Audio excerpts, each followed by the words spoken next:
Hello my dear friends, मैं शशांजल श्रीवास्तव आप सबका वेलकम करता हूं मेक माय करियर के ऑनलाइन प्लेटफॉर्म पर, जहां पर पिछले बार हम आपस में मिले थे और हमने बातें की थी मैकेनिकल इंजीनियरिंग से रिलेटेड और भी सब टॉपिक्स में। और सब टॉपिक्स में जो मैंने आपसे बात की थी एज अ मेंटोर, वो बात की थी प्रोडक्शन टेक्नोलॉजी या प्रोडक्शन इंजीनियरिंग की।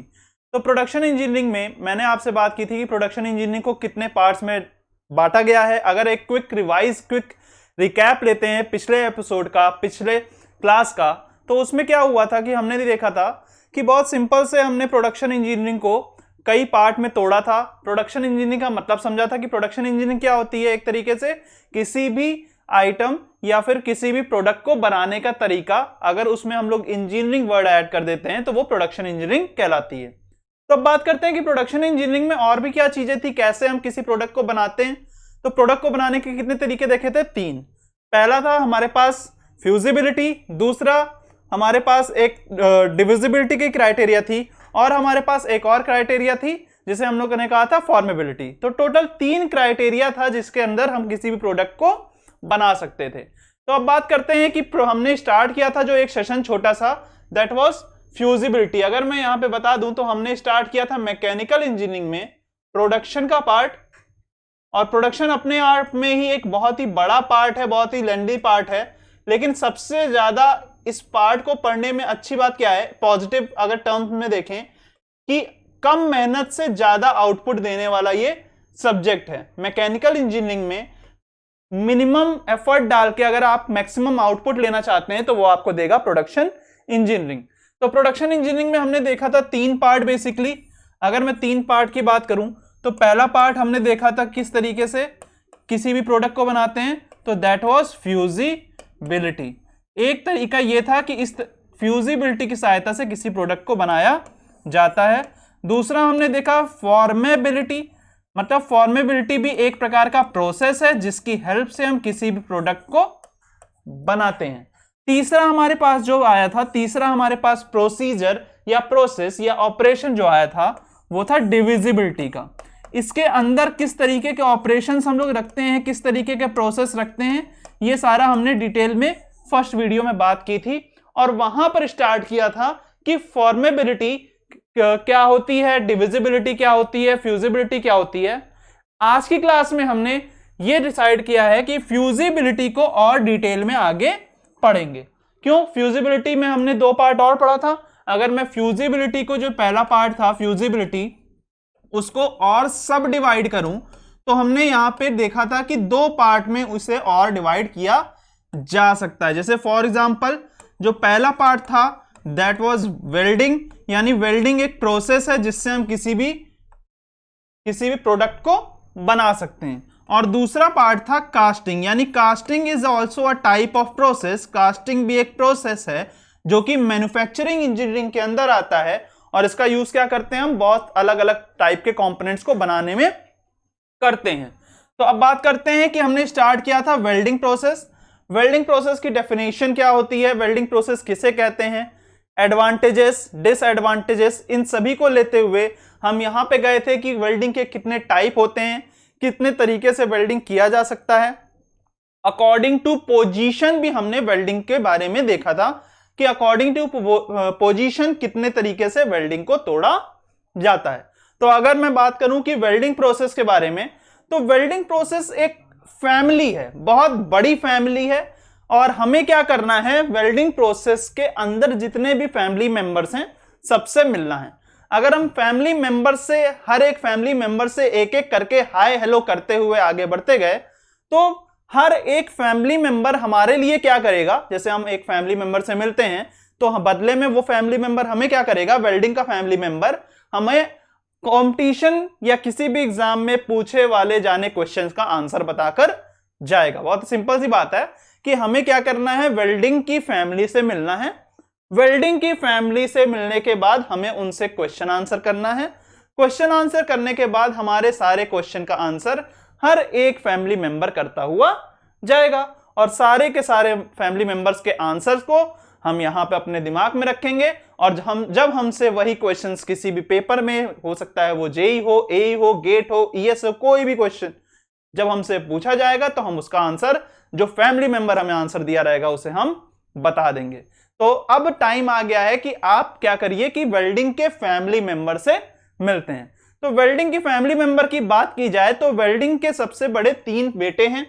सबसे बड़ा बेटा, अगर मैं क्लासिफिकेशन ऑफ वेल्डिंग की बात कर रहा हूं, क्लासिफिकेशन ऑफ वेल्डिंग का मतलब क्या है, इसी के अंदर हम पढ़ेंगे फैमिली मेंबर के बारे में कि वेल्डिंग की कितनी बड़ी फैमिली। अभी आप धीमे धीमे देखेंगे कि वेल्डिंग की फैमिली एक बहुत ही बड़ी फैमिली है। फायदा क्या है कि वेल्डिंग की फैमिली से जितना ज्यादा हम इंट्रोड्यूस होते जाएंगे उतने ज्यादा वो लोग नंबर हमें देते जाएंगे। जैसे सबसे पहले बात करें अगर, तो सबसे बड़ा बेटा जो है दैट इज सॉलिड स्टेट। उसके बाद एक और फैमिली मेंबर अगर मैं बात करूं तो दैट इज लिक्विड स्टेट, और इन्हीं के साथ सॉलिड ऑब्लिक लिक्विड नाम की भी एक फैमिली, एक परिवार वेल्डिंग का आता है। तो कितने हो गए टोटल? इनिशियली ये पेरेंट स्टेज था, इनके अंदर 3 type, solid state, liquid state, solid oblique liquid state. तो एक एक करके चलेंगे, समझेंगे कि ये क्या सॉलिड का मतलब क्या। आपने ये वर्ड बहुत बार सुना होगा पहले भी कि सॉलिड क्या होता है, ठोस, लिक्विड यानी द्रव क्या होता है। अब यहाँ पे गैस क्यों नहीं लिखा गया, यहाँ पे सॉलिड लिखा, यहाँ लिक्विड लिखा, यहाँ गैस लिख देते, लेकिन सॉलिड ऑब्लिक लिक्विड क्यों लिखा गया। तो हम एक एक करके डिस्कस करेंगे कि सॉलिड क्या होता है, सॉलिड स्टेट वेल्डिंग क्या होती है, लिक्विड स्टेट वेल्डिंग क्या होती है, और solid oblique liquid state welding क्या होती है। तो पहले पार्ट पे चलते हैं, solid state welding. Solid state welding को ऑटोजेनस वेल्डिंग भी कहा जाता है। सॉलिड स्टेट वेल्डिंग को ऑटोजेनस वेल्डिंग भी कहा जाता है। बहुत इंपॉर्टेंट पॉइंट है, कई बार इंटरव्यू में पूछा भी जा चुका है कि सॉलिड स्टेट वेल्डिंग का दूसरा नाम क्या है। तो सॉलिड स्टेट वेल्डिंग को और क्या कहते हैं, जैसे सभी हर एक व्यक्ति के 2 नाम होते हैं, वैसे ही सॉलिड स्टेट वेल्डिंग का दूसरा नाम क्या है, ऑटोजेनस वेल्डिंग। अब इसी के साथ चलते हैं कि लिक्विड स्टेट वेल्डिंग को और क्या कहते हैं। कभी कभी लिक्विड स्टेट वेल्डिंग कहते हैं, कभी कभी इसे होमोजेनस वेल्डिंग भी कहा जाता है। यानी कि लिक्विड स्टेट वेल्डिंग एक नाम है जिसका दूसरा नाम क्या है, दूसरा तरीके से क्या कह सकते हैं इसे, होमोजेनस वेल्डिंग। और इसी तरीके से जब इन दोनों के कुछ ना कुछ नाम हैं तो सॉलिड ऑब्लिक लिक्विड के भी कुछ ना कुछ नाम होंगे। तो यहां पे इसे हम लोग कहते हैं हेट्रोजेनस वेल्डिंग। तो पहला नाम हो गया ऑटोजेनस, दूसरा होमोजेनस और तीसरा हेट्रोजेनस वेल्डिंग। अब बात करते हैं कि हर एक व्यक्ति का नाम से कुछ ना कुछ परिचय मिल जाता है, तो हम अब इनका परिचय देते हैं कि सॉलिड स्टेट वेल्डिंग को ऑटोजेनस वेल्डिंग क्यों कहा गया, लिक्विड स्टेट वेल्डिंग को होमोजेनस और सॉलिड ऑब्लिक लिक्विड को हेट्रोजेनस क्यों कहा गया। तो पहले बात करते हैं लिक्विड स्टेट वेल्डिंग में होमोजेनस। होमोजेनस ये वर्ड आपने सुना होगा, केमिस्ट्री में जनरली ये वर्ड यूज होता है जब दो ऐसे टाइप के सब्सटेंस से एक मिक्सचर बनाया जाए जिसे इजीली अलग अलग करना यानी कि बाई पार्ट करना आसान ना हो, आसान तरीके से इसे इजीली डिवाइड ना किया जा सके, यानी ये मिक्स जनरेशन में हो, मिक्स हो एक तरीके से, तब इसे कहते हैं होमोजेनस। यानी कि जब हम यहां पे वेल्डिंग क्राइटेरिया की बात करेंगे तो जब वेल्डिंग करेंगे तो वेल्डिंग में जनरली अपने दिमाग में ये चीज रखिएगा कि वो दुकान वाला या तो किसी 2 चीजों को जोड़ता था, अभी हम क्या करेंगे 2 चीजों को जोड़ेंगे और किसी ने एक सब्सटेंस जोड़ेंगे, तो उस सब्सटेंस को जनरली यहां पे कहा जाएगा इलेक्ट्रोड।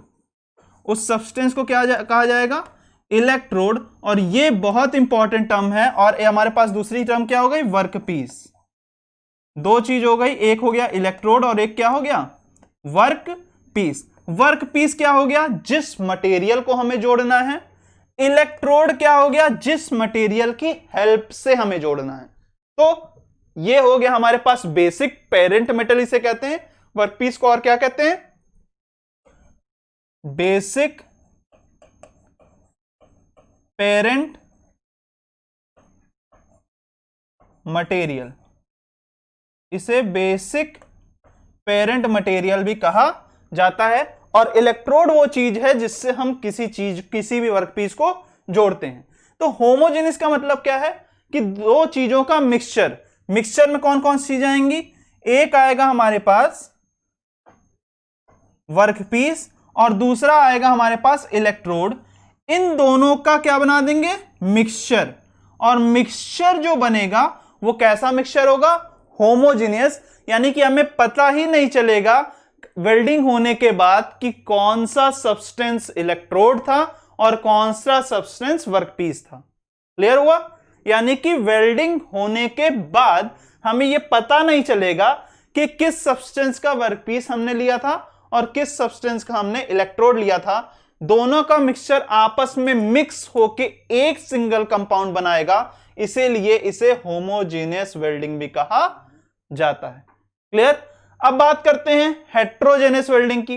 तो हेट्रो का मतलब क्या है कि दो अलग अलग पार्ट जिसे इजीली डिवाइड किया जा सके। मतलब एक मिक्सचर को मैंने अलग अलग पार्ट में क्या कर लिया, डिवाइड कर लिया।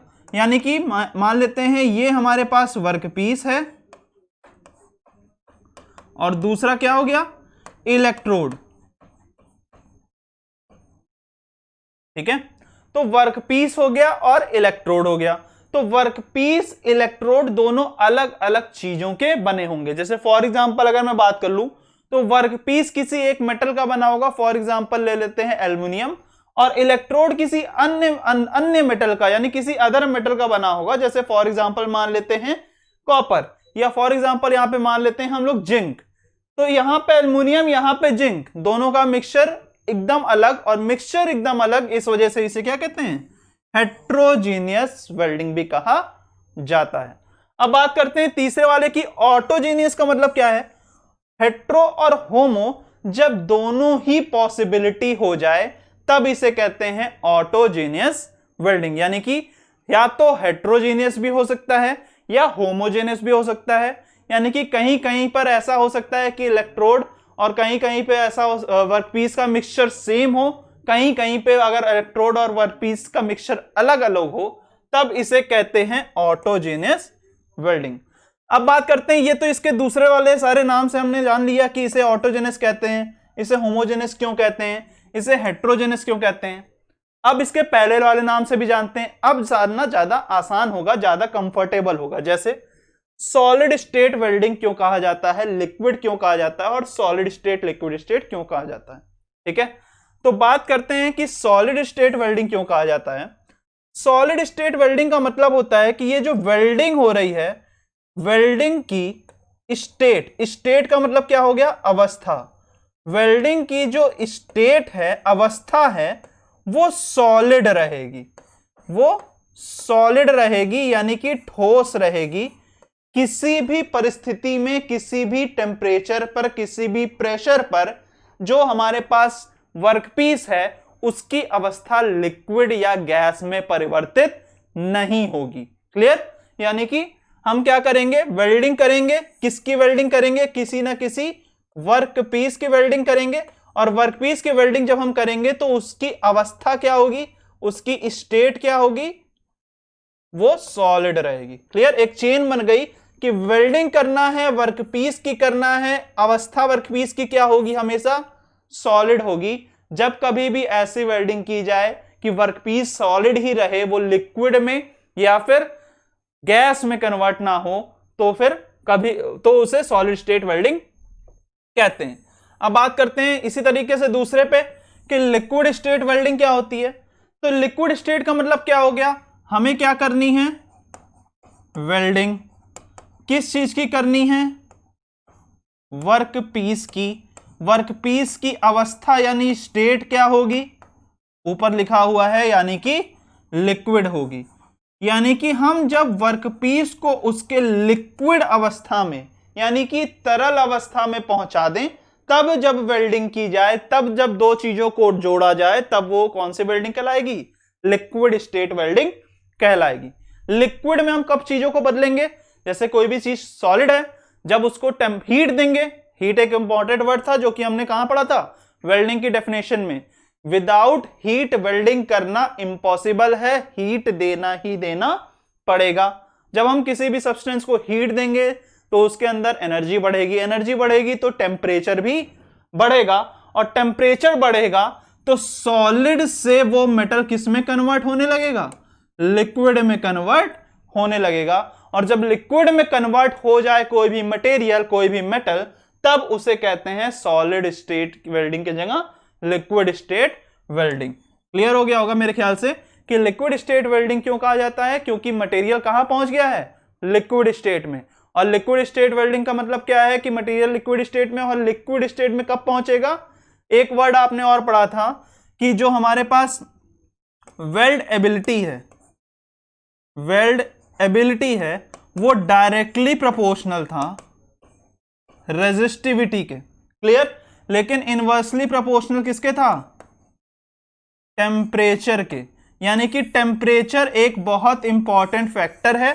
अगर टेम्परेचर को हम लोग को लिक्विड में चेंज करना है तभी वेल्डेबिलिटी बढ़ेगी। कहने का क्या मतलब है, सिंपल सी बात क्या है कि टेम्परेचर को हमें बढ़ाते जाना है, टेम्परेचर बढ़ेगा तभी तो कोई चीज सॉलिड से किस में आएगी, लिक्विड में आएगी। तो यानी कि हमने क्या किया, टेम्परेचर को इंक्रीज किया। यहां पे देख लेते हैं इस तरीके से, हमने क्या किया, हीट प्रोवाइड की, हीट से क्या हुआ, टेम्परेचर इंक्रीज हुआ। टेम्परेचर इंक्रीज होने के कारण क्या हुआ, कोई भी सॉलिड जो मेटल था वो किस में कन्वर्ट हो गया, लिक्विड मेटल में कन्वर्ट हो गया। यहां पे क्या करेंगे, इतनी हीट दे देंगे कि जो मेटल है उसकी स्टेट, उसकी अवस्था क्या हो जाएगी, लिक्विड हो जाएगी। इसीलिए इसे क्या कहा जाता है, लिक्विड स्टेट वेल्डिंग कहा जाता है। यानी कि हर एक इस जगह पर जहां पर वेल्डिंग की जाएगी वहां पर जो मटेरियल रहेगा वो लिक्विड अवस्था में ही रहेगा। अब बात करते हैं अगला, लास्ट, इसमें सॉलिड ऑब्लिक लिक्विड क्यों लिखा हुआ है। इसका सीधा सा मतलब है कि इसमें गैस नहीं हो सकता। यानी कि किसी भी मटेरियल को अगर आप गैस में कन्वर्ट कर दें, यानी कि एक मटेरियल हमने लिया, एक मेटल हमने लिया, पहले उसे सॉलिड स्टेट था, टेम्परेचर बढ़ाया, एक पॉइंट आया जहां पे, जिसे हम कहते हैं कि किसी भी मेटल का मेल्टिंग पॉइंट, वहां पे मेटल क्या हो जाएगा, पिघलना स्टार्ट हो जाएगा। और जब मेटल पिघलना स्टार्ट हो जाएगा फिर उसके बाद हम क्या कहेंगे कि और उसके सैचुरेशन टेम्परेचर को बढ़ाते जाएं तो वो किसमें कन्वर्ट हो जाएगा, वेपर या गैस में कन्वर्ट हो जाएगा। तो गैस में अगर कन्वर्ट हो जाएगा तो क्या हम किसी भी गैस की वेल्डिंग कर सकते हैं, दिस इज प्रैक्टिकली इम्पॉसिबल। तो हम क्या कर सकते हैं, हमारे पास जो अवस्था होनी चाहिए, स्टेट होनी चाहिए मेटल की, वो दो स्टेट होनी चाहिए, या तो सॉलिड होनी चाहिए या तो लिक्विड। हमने सॉलिड देख लिया, हमने लिक्विड देख लिया, तीसरा वाला सॉलिड ऑब्लिक लिक्विड है। यानी कि सॉलिड स्टेट में भी वेल्डिंग की जा सकती है, लिक्विड स्टेट में भी वेल्डिंग की जा सकती है। अब इसे तोड़ा किसके अकॉर्डिंग गया है, इसे तोड़ा गया है हमारी नीड के अकॉर्डिंग।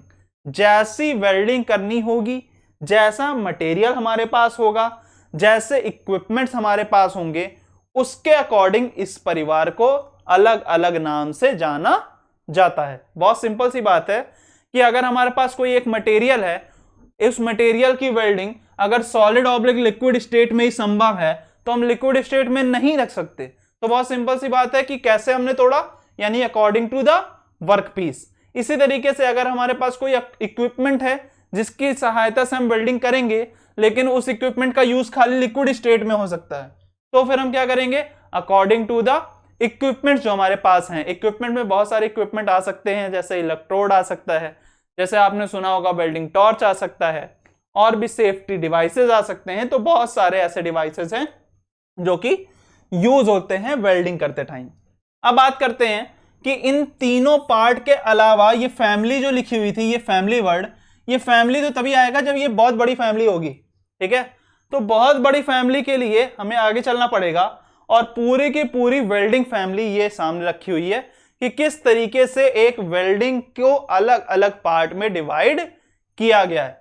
जैसे फॉर एग्जांपल हमने क्या देखा था क्लासिफिकेशन ऑफ वेल्डिंग में, solid state welding, liquid state welding और सॉलिड ऑब्लिक लिक्विड, इतना देख लिया। अब हम देखेंगे कि इसको और ज्यादा डिटेल में कैसे ब्रेक किया गया है। अलग अलग फैमिली मेंबर हैं, जितने फैमिली मेंबर से हम मिलते जाएंगे वही फैमिली मेंबर हमें एग्जाम में उतने नंबर देते जाएंगे। बहुत सिंपल सी बात है, इस चार्ट को अच्छे से देख लीजिए। इस चार्ट से ही बहुत बार, बस इतने ही चार्ट से बहुत बार क्वेश्चन पूछे गए हैं, गेट में भी, ईएस में भी और जेई में भी। बहुत बार सिर्फ और सिर्फ कई क्वेश्चंस में अभी आपको आगे दिखाऊंगा भी कि सिर्फ और सिर्फ इतने ही चार्ट से कई सारे क्वेश्चन पूछे गए हैं। जैसे फॉर एग्जांपल मैं ले लेता हूं, अब स्टार्ट करते हैं, मान लेते हैं लिक्विड स्टेट वेल्डिंग से। लिक्विड स्टेट वेल्डिंग क्या होता है आप समझ गए। अपने आप में ये सबसे बड़ी फैमिली है। इस लिक्विड स्टेट वेल्डिंग की फैमिली आप देख सकते हैं, यहां से लेकर यहां तक पूरी की पूरी लिक्विड स्टेट फैमिली है और आपस में ये सबसे बड़ी फैमिली है। सबसे बड़ी फैमिली होने का मतलब क्या है, देख के हमें एक पॉजिटिव से फीलिंग आनी चाहिए कि बड़ी फैमिली है, इसका मतलब ये ज्यादा नंबर देकर जाएगी, यानी ज्यादा से ज्यादा क्वेश्चंस का आंसर हमें बताकर जाएगी। यानी कि हमें इसे बहुत ज्यादा डिटेल में पढ़ने की जरूरत है, किसे, लिक्विड स्टेट वेल्डिंग को। क्लियर। तो अब बात करते हैं लिक्विड स्टेट वेल्डिंग के साथ साथ सॉलिड स्टेट वेल्डिंग की भी एक छोटी सी फैमिली है और यहां पर सॉलिड ऑब्लिक लिक्विड की भी एक छोटी सी फैमिली है। मैं यहां पे साइड में इनके और नाम लिख देता हूं जो हमने पहले देखे हुए, जैसे फॉर एग्जांपल इसको क्या कहा था हमने, ऑटोजेनस, इसे हमने कहा था होमोजेनस और इसे हमने कहा था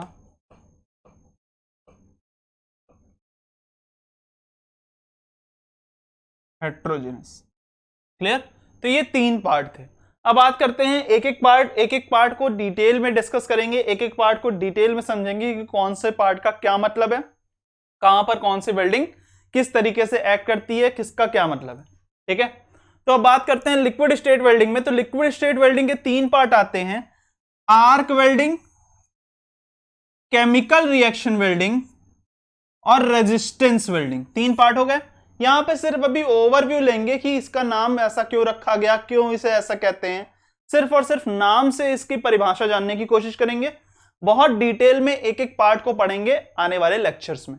ठीक है। तो यहां पे आर्क वेल्डिंग का क्या मतलब है कि यहां पे हम लोग वेल्डिंग करेंगे, वेल्डिंग करते समय हमें क्या देना है, हीट देना है, और हीट देने के लिए हम जिस चीज का यूज करेंगे उस चीज को कहेंगे आर्क।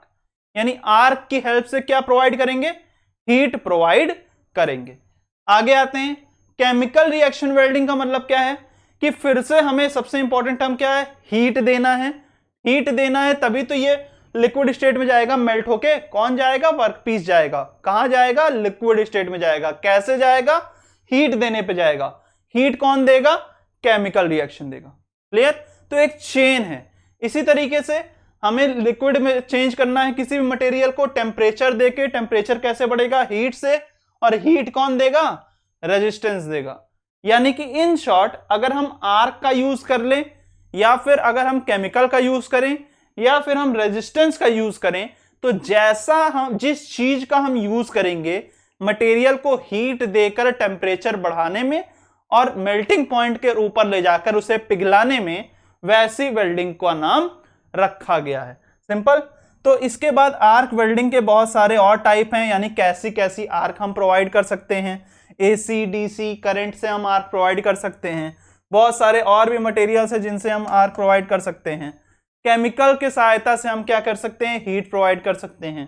रेजिस्टेंस वर्ड आपने सुना होगा इलेक्ट्रिसिटी में कि जैसे जैसे वोल्टेज दिया जाता है, करंट आता है, वैसे वैसे एक कांस्टेंट टर्म आता है जिसे रेजिस्टेंस कहा जाता है।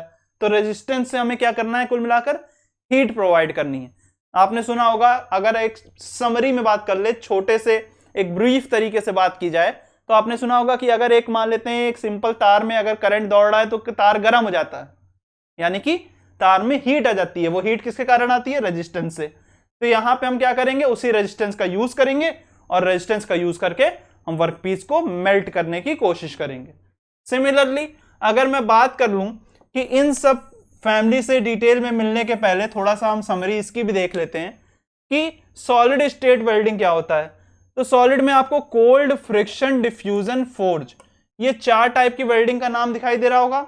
इन चारों में हमें क्या करना है, फिर से हीट प्रोवाइड करनी है। मैंने आपको कल की क्लास में बताया था कि कोल्ड का मतलब ये नहीं होता है कि हमें ठंडी तरीके से या हीट नहीं देनी है, हीट यहां पर भी देना पड़ेगा, लेकिन जो हीट देंगे वो दूसरे तरीके से होगा। आपने लेटेंट हीट सुना होगा, तो वो लेटेंट हीट के रूप में दिया जाएगा। ठीक है। तो यहाँ पे हमारे पास कोल्ड यानी कि लेटेंट हीट के रूप में हमें हीट देना है। फ्रिक्शन से भी हीट जनरेट होती है। अगर मैं दो चीजों को रब करूंगा आपस में, दोनों के बीच में घर्षण, हिंदी में घर्षण कहते हैं और इंग्लिश में कहते हैं फ्रिक्शन, फ्रिक्शन होगा, फ्रिक्शन से हीट आएगी और हीट से हम लोग क्या करेंगे, वेल्डिंग करेंगे। डिफ्यूजन भी एक प्रकार का प्रोसेस है जिससे हम क्या करेंगे, जिसकी हेल्प से वेल्डिंग प्रोसेस को किया जाएगा।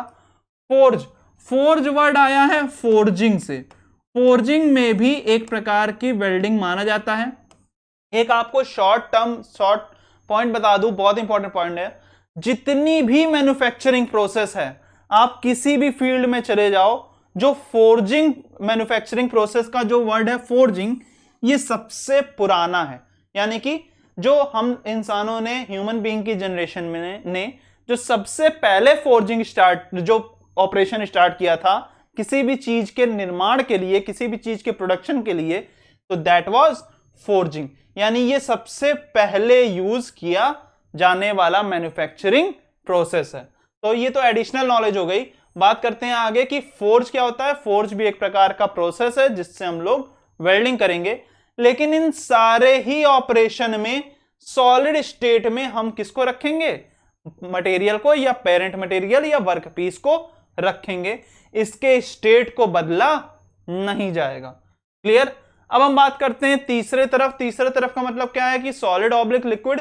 सॉलिड ऑब्लिक लिक्विड में भी तीन प्रोसेस आते हैं। आपने सोल्डरिंग, ब्रेजिंग और एडहेसिव बॉन्डिंग, ये तीन तरीके के प्रोसेस हैं जो कि वेल्डिंग के अंदर ही आते हैं। स्पेशल क्राइटेरिया में इन्हें रखा गया है, इसीलिए इसे सॉलिड ऑब्लिक लिक्विड कहते हैं।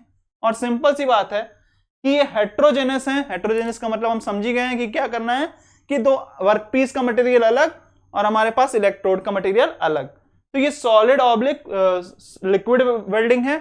अगर मैं बात करूंगा सोल्डरिंग ब्रेजिंग की, तो ये भी अपने आप में बहुत इंपॉर्टेंट है। चाहे आप किसी भी कंपटीशन लेवल का पेपर का बात करो, ये अपने आप में कई बार पूछा जाता है।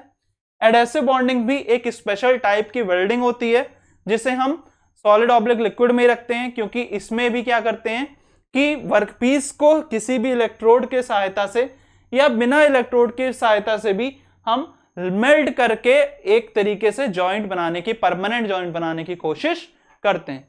तो ये सिंपल से एक फ्लो चार्ट था। इस फ्लो चार्ट को आप अपने तरीके से कहीं भी नोट कर लीजिए, स्क्रीनशॉट लेके कैप्चर कर लीजिए, लेकिन बहुत ही इंपॉर्टेंट फ्लो चार्ट है। इस फ्लो चार्ट से ही लगभग पिछले ही 3 सालों में 4 से 5 क्वेश्चन आए हुए हैं, सिर्फ और सिर्फ इस फ्लो चार्ट से। तो बहुत इजी सा कॉन्सेप्ट है। अगर इस तरीके के कई सारे फ्लो चार्ट हमें मिल जाएं जो डायरेक्ट आंसर देते हो तो कितनी बढ़िया बात है कि नहीं।